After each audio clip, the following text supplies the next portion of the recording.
श्री सुखदेव जी कहते हैं, परीक्षित, जब भगवान बलराम जी नंद बाबा के ब्रज में गए हुए थे, तब पीछे से करुष देश के अज्ञानी राजा पौंड्रिक ने भगवान श्री कृष्ण के पास एक दूत भेजकर यह कहलाया कि भगवान वासुदेव मैं हूँ।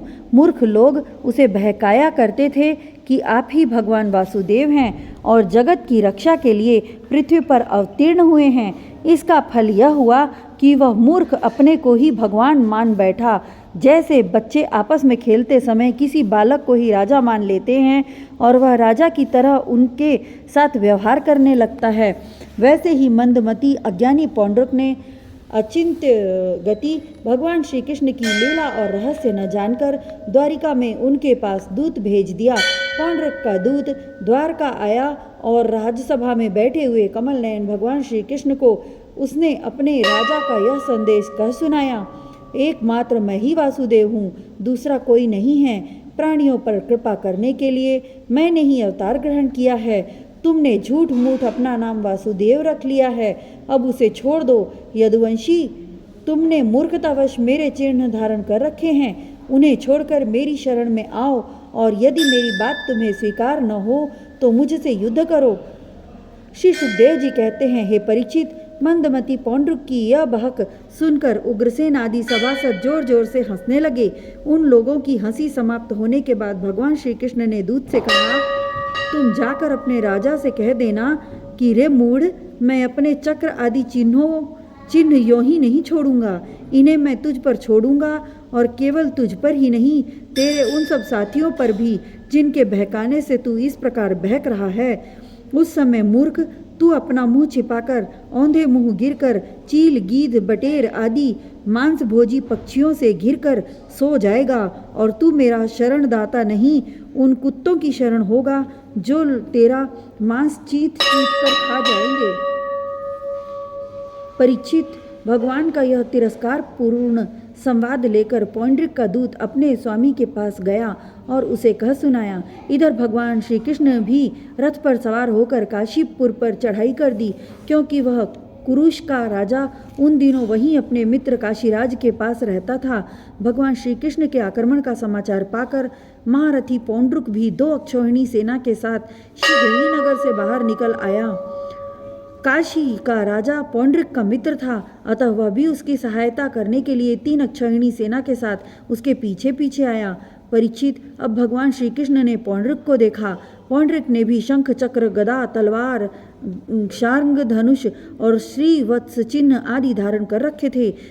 उसके वक्षस्थल पर बनावटी कौस्तुभ मणि और वनमाला भी लटक रही थी। उसने रेशमी पीले वस्त्र पहन रखे थे और रथ की ध्वजा पर गरुड़ का चिन्ह भी लगा रखा था। उसके सिर पर अमूल्य मुकुट था और कानों में मकराकृत कुंडल जगमगा रहे थे। उसका यह सारा बेस बनावटी था, मानो कोई अभिनेता रंगमंच पर अभिनय करने के लिए आया हो। उसकी वेशभूषा अपने समान देखकर भगवान श्री कृष्ण खिलखिलाकर हंसने लगे। अब शत्रुओं ने भगवान श्री कृष्ण पर त्रिशूल, गदा, मुद्गर, शक्ति, रिष्टि, प्रास, तोमर, तलवार, पट्टिश और बाण आदि अस्त्र शस्त्रों से प्रहार किया। प्रलय के समय जिस प्रकार आग सभी प्रकार के प्राणियों को जला देती है, वैसे ही भगवान श्री कृष्ण ने भी गदा, तलवार, चक्र और बाण आदि शास्त्रास्त्रों से पौंड्रिक तथा काशीराज के हाथी, रथ, घोड़े और पैदल की चतुरंगिणी सेना को तहस नहस कर दिया। वह रणभूमि में भगवान के चक्र से खंड खंड हुए रथ, घोड़े, हाथी, मनुष्य, गधे और ऊँटों से पट गई। उस समय ऐसा मालूम हो रहा था मानो वह भूतनाथ शंकर की भयंकर क्रीड़ा स्थली हो। उसे देख देख कर शूरवीरों का उत्साह और भी बढ़ रहा था। अब भगवान श्री कृष्ण ने पौंड्रिक से कहा, रे पौंड्रिक, तूने दूत के द्वारा कहलाया था कि मेरे चिन्ह, अस्त्र, शास्त्रादि छोड़ दे, सो अब मैं उन्हें तुझ पर छोड़ रहा हूँ। तूने झूठ मूठ मेरा नाम रख लिया है, अतः मूर्ख, अब मैं तुझसे उन नामों को भी छुड़ा कर रहूँगा। रही तेरे शरण में आने की बात, सो यदि मैं तुझसे युद्ध न कर सकूँगा तो तेरी शरण ग्रहण करूँगा। भगवान श्री कृष्ण ने इस प्रकार पौंड्रिक का तिरस्कार करके अपने तीखे बाणों से उसके रथ को तोड़ फोड़ डाला और चक्र से उसका सिर वैसे ही उतार लिया जैसे इंद्र ने अपने वज्र से पहाड़ की चोटियों को उखाड़ दिया। इसी प्रकार भगवान ने अपने बाणों से काशी नरेश का सिर भी धड़ से ऊपर उड़ाकर काशीपुरी में गिरा दिया, जैसे वायु कमल का पुष्प गिरा देती है। इस प्रकार अपने साथ डाह रखने वाले पौंड्रिक को और उसके सखा काशी नरेश को मारकर भगवान श्री कृष्ण अपनी राजधानी द्वारिका में लौट आए। उस समय सिद्धगण भगवान की अमृतमयी कथा का गान कर रहे थे। परीक्षित, पौंड्रक भगवान के रूप का चाहे किसी भाव से हो सदा चिंतन करता रहता था। इससे उसके सारे बंधन कट गए। वह भगवान का बनावटी वेश धारण किए रहता था। इससे बार बार उसी का स्मरण होने के कारण वह भगवान के सारूप्य को ही प्राप्त हुआ। इधर काशी में राजमहल के दरवाजे पर एक कुंडल मंडित मुंड गिरा देखकर लोग तरह तरह का संदेह करने लगे और सोचने लगे कि यह क्या है, यह किसका सिर है। जब यह मालूम हुआ कि वह तो काशी नरेश का ही सिर है, तब रानियां, राजकुमार, राज परिवार के लोग तथा नागरिक रो रो कर विलाप करने लगे। हा नाथ, हा राजन, हाय हाय, हमारा तो सर्वनाश हो गया। काशी नरेश का पुत्र था सुदक्षिण। उसने अपने पिता का अंत्येष्टि संस्कार करके मन ही मन यह निश्चय किया कि अपने पितृघाती को मारकर ही मैं अपने पिता के ऋण से उऋण हो सकूंगा। निदान वह अपने कुल पुरोहित और आचार्यों के साथ अत्यंत एकाग्रता से भगवान शंकर की आराधना करने लगा। काशी नगरी में उसकी आराधना से प्रसन्न होकर भगवान शंकर ने वर देने को कहा। सुदक्षिणा ने यह अभिष्ट वर मांगा कि मुझे मेरे पितृघाती के वध का उपाय बतलाइए। भगवान शंकर ने कहा कि तुम ब्राह्मणों के साथ मिलकर यज्ञ के देवता ऋत्विभूत दक्षिणाग्नि की अभिचार विधि से आराधना करो। इससे वह अग्नि प्रमथ गणों के साथ प्रकट होकर अभिचार विधि से आराधना करो। इससे वह अग्नि प्रमथ गणों के साथ प्रकट होकर यदि ब्राह्मणों के अभक्त पर प्रयोग करोगे तो तुम्हारा संकल्प सिद्ध करेगा। भगवान शंकर की ऐसी आज्ञा प्राप्त करके सुदक्षिण ने वह अनुष्ठान के उपयुक्त नियम ग्रहण किए और वह भगवान श्री कृष्ण के लिए अभिचार मारण का पुरस्चरण करने लगा। अभिचार पूर्ण होते ही यज्ञ कुंड से अति भीषण अग्नि मूर्तिमान होकर प्रकट हुआ। उसके केश और दाढ़ी मूछ तपे हुए तांबे के समान लाल लाल थे। आंखों से अंगारे बरस रहे थे। उग्र दाढ़ों और टेढ़ी भृगुटियों के कारण उसके मुख से क्रूरता टपक रही थी। वह अपनी जीभ से मुंह के दोनों कोने चाट रहा था।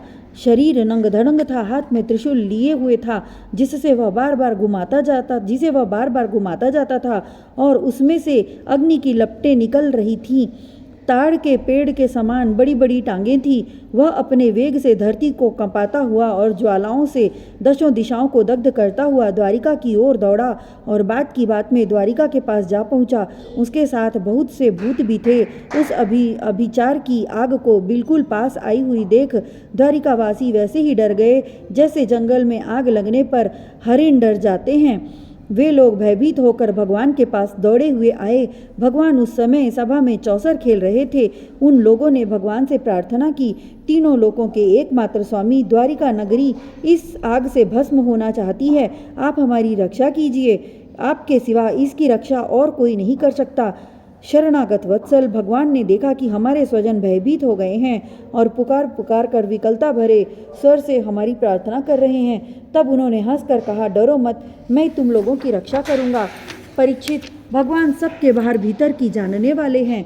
वे जान गए कि यह काशी से चली हुई माहेश्वरी कृत्या है। उन्होंने उसके प्रतिकार के लिए अपने पास ही विराजमान चक्र सुदर्शन को आज्ञा दी। भगवान मुकुंद का प्यारा अस्त्र सुदर्शन चक्र कोटि कोटि सूर्यों के समान तेजस्वी और प्रलयकालीन अग्नि के समान जाज्वल्यमान है। उसके तेज से आकाश, दिशाएं और अंतरिक्ष चमक उठे और अब उसने उस अभिचार अग्निकुंड को कुचल डाला। भगवान श्री कृष्ण के अस्त्र सुदर्शन चक्र की शक्ति से कृत्यारूप आग का मुंह टूट फूट गया। उसका तेज नष्ट हो गया, शक्ति कुष्ठित हो गई और वह वहां से लौटकर काशी आ गई तथा उसने ऋतुध्वज आचार्यों के साथ सुदक्षिण को जलाकर भस्म कर दिया। इस प्रकार उसका अभिचार उसी के विनाश का कारण हुआ। कृत्या के पीछे पीछे सुदर्शन चक्र भी काशी पहुंचा। काशी बड़ी विशाल नगरी थी। वह बड़ी बड़ी अटारियों, सभा भवन, बाजार, नगर द्वारों के शिखर, चार दीवारियों, खजाने, हाथी, घोड़े, रथ और अन्नों के गोदाम से सुसज्जित थी। भगवान श्री कृष्ण के सुदर्शन चक्र ने सारी काशी को जलाकर भस्म कर दिया और फिर वह परमानंदमयी लीला करने वाले भगवान श्री कृष्ण के पास लौट आया। जो मनुष्य पुण्य कीर्ति भगवान श्री कृष्ण के इस चरित्र को एकाग्रता के साथ सुनता है या सुनाता है, वह सारे पापों से छूट जाता है।